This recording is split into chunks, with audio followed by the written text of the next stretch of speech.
All right, obviously, extremely disappointed. Um, we keep digging ourselves in a hole, and give credit to Denver. They did enough to win, but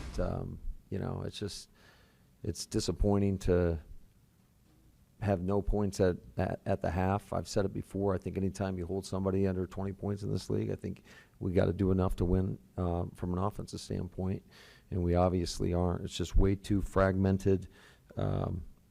And just not consistent execution, and obviously got to do a better job myself of putting our guys in a better position, particularly in the first half. And just disappointed, and I'm disappointed for our guys. I thought they battled hard. We did have some adversity strike in terms of, it just seems like we've got a lot of guys going down with injuries, and that's just part of the game. And really, at the end of the day, nobody cares. The expectation is the same. Next man up, you go in, you go battle, and we expect there's a certain level of performance that we expect from all our guys. Matt, how much progress do you feel you made over the bye week with maybe fixing some of those slow starts? And Obviously, zero. Why do you think that is? Why do you think it's been that way for the last month? That's a great question. Penalties are hurting you guys in key times. So. Yeah, that was critical. Another critical penalty at the end of the game, and it just seems like there's a lot of those critical mistakes that keep popping up, and those are the things that cost you. We had a lot of penalties in this game, and I thought the previous couple games we've done a better job at not getting penalized, and unfortunately today it was a problem. Through an offensive stretch like this in your time in the NFL. And is this something you can turn around fast, or is it probably going to be a gradual thing? We'll see. I don't know. And what's, just from your vision as you're watching the game, what do you think the biggest issue with accuracy is for Jordan? Some of the balls maybe a little short, sometimes they're behind guys. What's his number one issue? I got to go back and look at the tape, to be honest with you, and just in terms of, for the most part, I thought he was making pretty good decisions. I put that last one on me in terms of just probably should have called a safer play where you get half of it and try to set yourself up for a manageable situation, on the next down. And we took a shot and obviously didn't come through. And how much more accurate do you need him to be, though? Again, I got to go back and look at all the tape, and I thought for the most part, I want to say, didn't he have finished around 70%? So whether or not there's opportunities for catches and runs there, I know one ball he threw a slant that got tipped at the line of scrimmage. That happens. There was another situation where he basically had a throwaway to Aaron Jones when we're in a situation where they blitzed us and we're hot, and they did a good job peeling with it, and give credit to the defense. So on 3rd and 20 is pretty tough. Is that what you were looking for? Was the downfield throw, or were you looking for something? Well, it's never just a one-man show. So we had the number 3, the tight end, sat down at about 10 yards, and we ran a guy over the top. The safety took it, and then we got an in-cut coming behind that, as well as the back on a check down. So whether or not he could have progressed and got to the back, I got to go take a peek at it.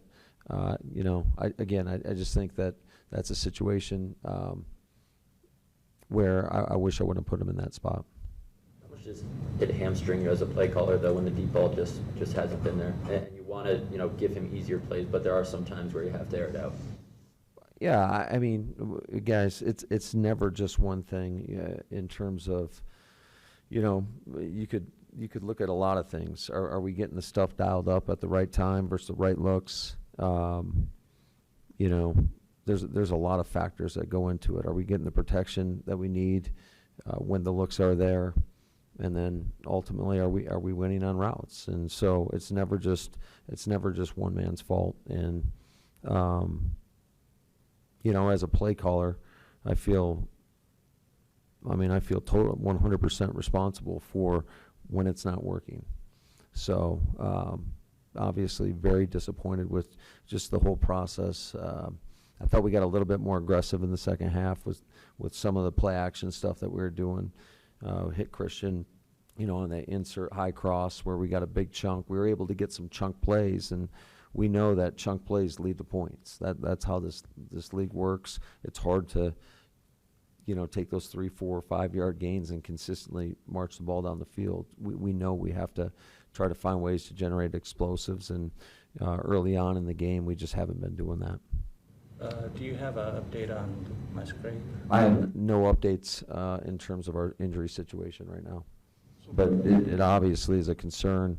He went out, Wicks went out, Christian went out at the end of the game, Savage went out, Devontae Wyatt, so they're Eric Stokes. It's amazing. It's like every game, it kind of compounds on itself. And like I said, it is what it is, and we got to have the guys behind them ready to roll, ready to step up, because the expectation is no matter who's out there, you find a way to win and get your job done, and we obviously haven't been doing that. So you guys have had a rough time for a few weeks here. What do you do to hold things together to keep them from fragmenting? Yeah, I think it's a true test to all of us. It is extremely frustrating, and I think that the only thing you can do, it tests your resolves. But I do believe in the guys in that locker room in terms of the character that we have. But it does test you, no question about it. But you gotta look internally and see what can you control. What are the things that you can do better? What are the things that I can do better? And really, that's the message to the team. And these are just two examples. There might have been a couple more, but where Jordan, it appears like, just takes his first read, the fade to Romeo in the end zone near the end of the half. It didn't look like there was anything else going there. There was also that one in the flat to Aaron Jones, really covered, and he goes to him right away anyways, and there's no chance for it. Is that part of the scheme? Is that what he's supposed to do? Are those predetermined throws, or are you asking him to do more progression? No, some are. I think the one you're talking about to Rome, the third down, that was in the second half, I believe, when we kicked a field goal on the first possession of the second half.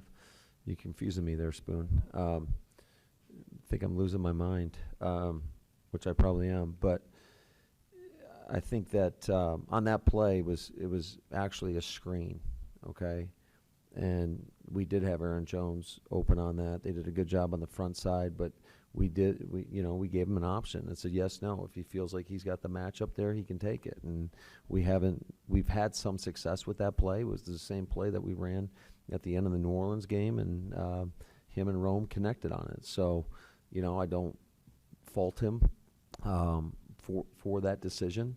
And it's just one of those things that, anytime things don't work out in this league, everything gets magnified, right? That's just the way it is. Every play is going to get dissected and just nitpicked apart, and that's the world we live in. And you better be thick-skinned, and you better be tough-minded, and just take it. And all you can do is try to learn from every situation. And there's things that I know I can do as a coach to be better for him in those moments, and so I've got to be better. Matt, what happened on the one in the first half where Christian and Jaden were right on top of each other on the third down? And when do these growing pains for a young offense become just inexcusable mistakes? Well, they're always inexcusable. That's why we practice, and we put a lot of work into the practice. And you can't have mistakes, especially you're talking third down, 2 minute and a half, 2 minute end of game. When you do, you get beat, and that's tough. And we put a lot on Christian's plate. We move him all over the place. We have him play multiple positions because we know he's capable of handling that. And no player's going to be perfect in a game, and there's mistakes happen. It's just you got to try to avoid them at all costs, especially in those critical situations. It was really the same play in the second half that we ran. We hit Reed on that out route. So it was unfortunate, and that's part of it. And, I got to go back again and look at it, see how the protection was up front, because it's not like that's the only option. We have 3 other options on that play if you got 2 guys in the same area. So whether or not he could progress and get through it, again, my eyes a lot of the times are downfield, looking at the coverage and seeing what's going on. But I did notice it on that one, and it's unfortunate. Matt, you mentioned being more aggressive in the second half, some play action and stuff like that. Early in the game, it looked like quick passing was kind of the emphasis early in the game. Is that protection, trying to feel things out? Is that trying to get the quarterback in a rhythm, as you talked about it before? What's the plan? Yeah, I think all of the above. I think you're always trying to get, especially when we haven't had as much success, try to get completions and let guys catch and run, and try to get your playmakers the ball in space, and so obviously wasn't good enough in terms of the plan and the execution. So